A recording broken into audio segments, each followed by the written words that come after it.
Hello and welcome to Let's Talk Space News for Friday, November 2nd. Thank you so much for joining us. I'm Kyle Henry. Let's talk about what's going on in space. I never want to hold again. Falcon Heavy is on startup. Go Atlas. Go Centaur. Status check. Go Delta. 5, 4, 3. Ignition.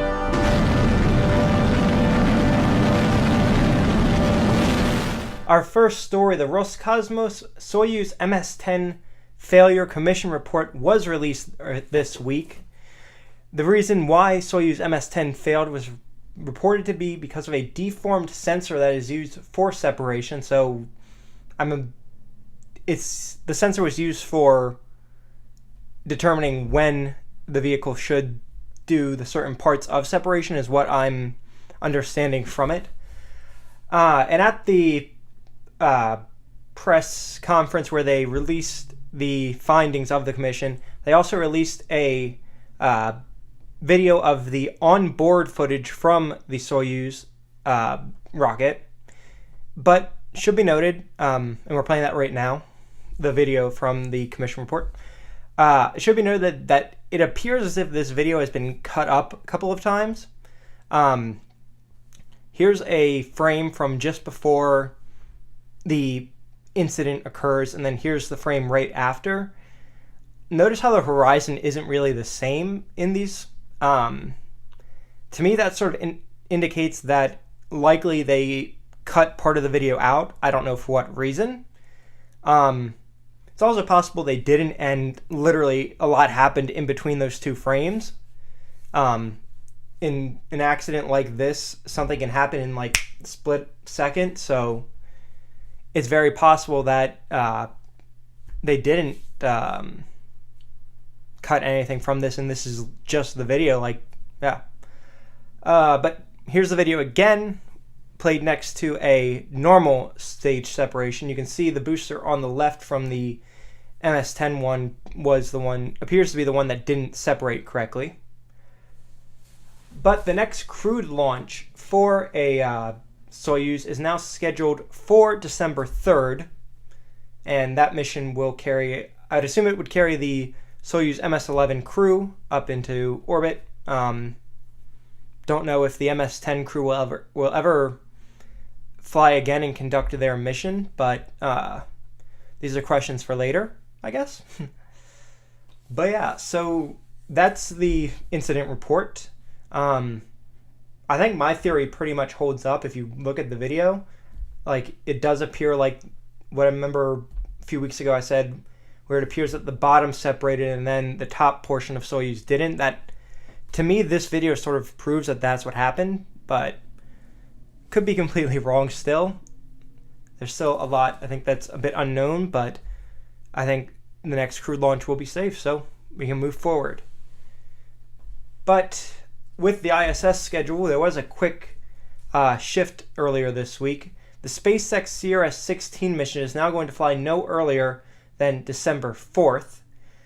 No reason was given for why this mission was delayed, and I'm kind of expecting it to be delayed again, given that the Soyuz crew is launching on December 3rd, and then this is literally launching the next day on December 4th. That doesn't seem like it's enough time for Soyuz to do rendezvous and docking and the crew to be ready for Dragon capture and launch the next 3 days. I feel like they need another day or two margin in there, but I could be wrong. But my theory for why this mission was delayed, I think it was delayed from very late November, is there's probably not enough crew on board to manage the rendezvous, the berthing, the unloading of the cargo, the science that's going up. So, yeah, but that mission is no earlier than December 4th, so we'll see that soon. And staying with the ISS, today marks the 18th-year anniversary of the first crew to be launched there to the ISS. That means that the ISS has been occupied for 18 years. That's an insane amount of time. Like, people who are voting on Tuesday, if they're born between now and Tuesday, they don't know a world where we haven't had a crew in orbit at all times. That's kind of a bit insane to think about. But yeah, so the Expedition 1 crew launched 18 years ago today.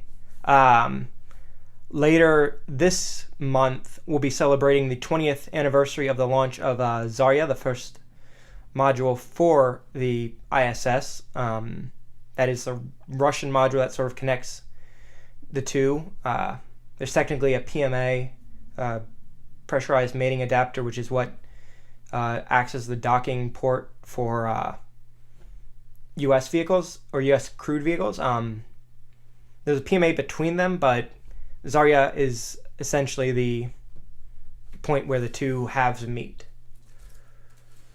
But staying with NASA, the Orion service module for Exploration Mission 1 is scheduled to leave Germany on Monday and will arrive at KSC on Tuesday. There it will be integrated with the capsule for Exploration Mission 1 and will be prepared for launch.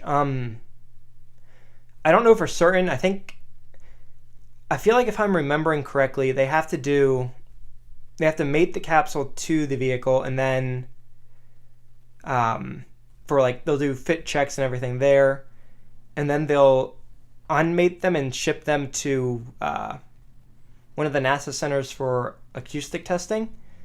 I don't know for certain on that, but for some reason that is sticking in my mind of what the schedule for the capsule and the service module is, but I couldn't find a source for this, and yeah, so that might be true. That probably isn't true, though. I'm not 100% on that one yet. But last time we had talked about Kepler being dead, and we finally now know, now that we're recording after the press conference, now can tell you sort of why. After 9.8 or 9.6 years in space, Kepler just ran out of fuel, and that was kind of expected. Over the last couple of years, they've been sort of moving Kepler into ways of conserving fuel, like using only one gyro and basically trying to save fuel and keep Kepler extended for as long as possible. And, you're eventually going to run out of fuel. It just happens.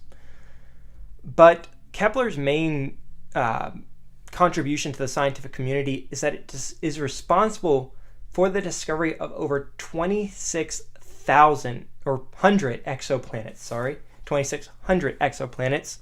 These are planets outside of our solar system, and I'm pretty sure the vast majority of our knowledge of exoplanets comes from Kepler, and yeah, so the spacecraft will of course be missed, and it's kind of just sad to see it go.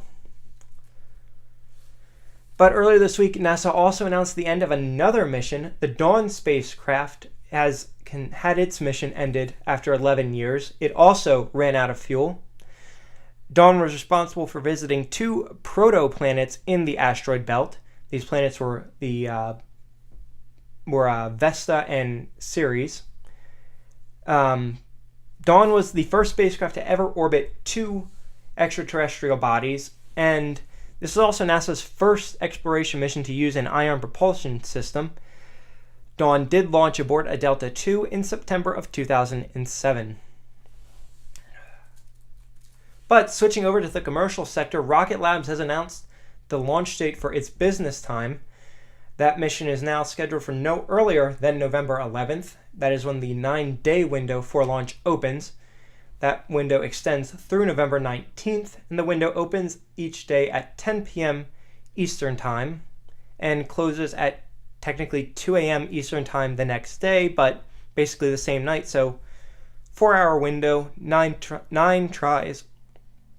Hopefully we can get a launch this time. Good luck, Rocket Labs. We'll keep you guys up to date on what's going on. But there was one launch over between Tuesday's episode and today. That launch was a Long March 3B, and it carried a Beidou satellite to geostationary transfer orbit. Beidou is China's navigation satellite system, and that launch occurred on November 1st at 11:57 a.m. Eastern Time. And we have two launches upcoming in the next couple of days. Both of these are Soyuz launches. The first one is scheduled for November 3rd and is a Soyuz 2.1B and will carry a GLONASS-M navigation satellite to orbit from Plesetsk. There is no live stream for this, probably. It's Plesetsk. They usually don't live stream because it is a military base. So we'll likely see something from RT or Roscosmos will announce something at the time of success. So, yeah. But the second launch is another Soyuz, and that is scheduled for November 6th. This is another Soyuz 2.1B, and will carry the METOP-C satellite to a polar orbit from French Guiana for ESA. That launch is scheduled for 7:47 p.m. Eastern Time. So, yeah, that's about it for launches. But before we go, I want to say something to my followers in the United States. So if you're from anywhere else, you guys are clear to go. Thanks for joining us. You can obviously stay around, but this message goes directly to my United States followers, specifically those over the age of 18. Sorry, those under 18. Our democracy doesn't really recognize you as being able to vote. It's kind of stupid if you ask me, but I kind of just gave away what we're going to talk about here. That is on November 6th, this upcoming Tuesday. There is an election in the U.S. It is the midterm election, so not a presidential one, but it is still a really big election, and I'm here to urge you to vote.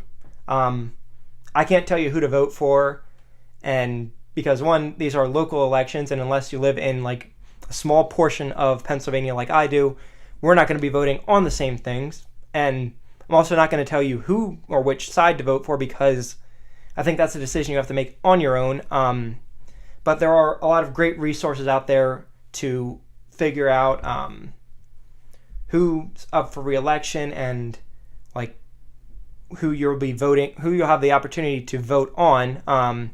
Like if you just put in your zip code and 2018 midterm ballots, you'll probably, one of the Google searches that comes up will be literally who you're voting for, and then it's just a matter of finding their campaign site and looking at their issues. But this vote is important.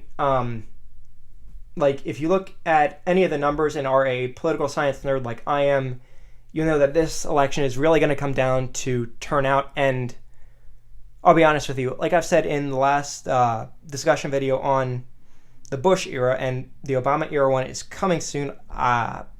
It's like filmed and partially edited. I'm not really happy with it yet. Like I want to get it out to you guys, but it's coming.